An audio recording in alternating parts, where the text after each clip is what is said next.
Good morning, traders. Welcome to today's market review. This is Razak at CMTrading. Today is June 1st, 2015, and today is Monday morning. So looking at the economic calendar, just two numbers coming out today. Manufacturing numbers. One is at 10:30, GBP number coming out. And then at 4 o'clock South African time, we have a number coming out of the U.S., which is another manufacturing number.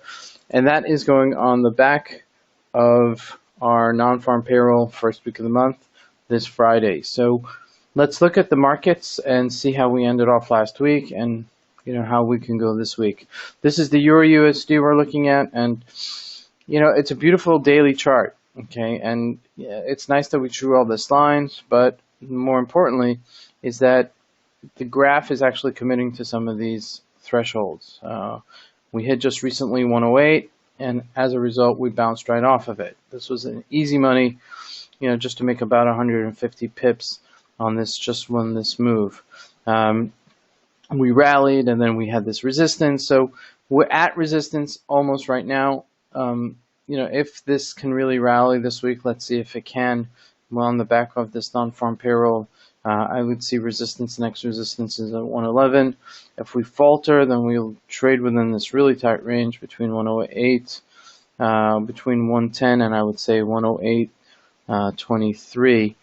Ish level. So that's where we're holding in the EURUSD.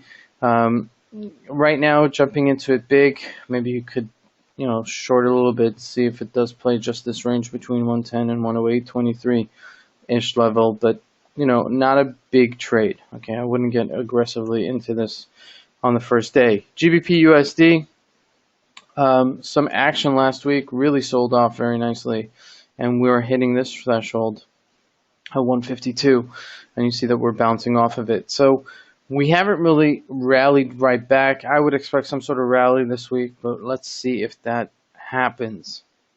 There is a little bit of a support level, I would say, at about right here, as you can see with previous resistance right over here. So as it gets closer to 152.50, let's say, I would look to buy this. Anticipation it's going to go higher.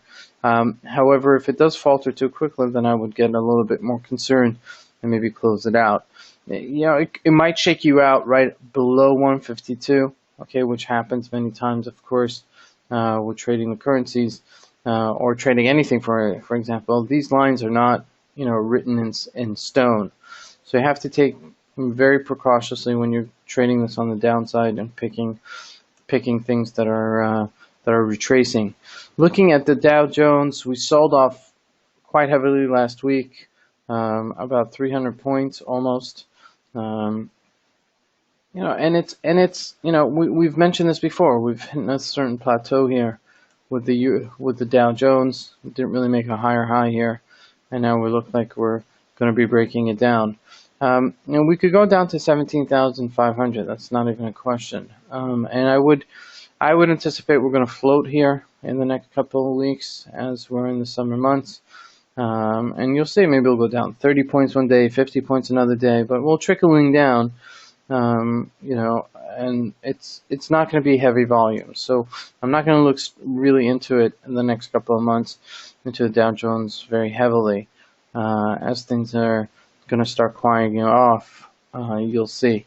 Looking at oil dipped below $58, as we see here, came all the way down to almost touching 56, and then we rallied right back. So I like the fact that I'm reading the charts correctly. Okay, that's a big deal.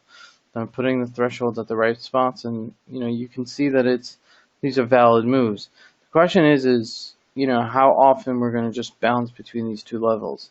And so this was a case in point where we breached this level at 58.60, broke it down all the way to 56.60, and we came right back.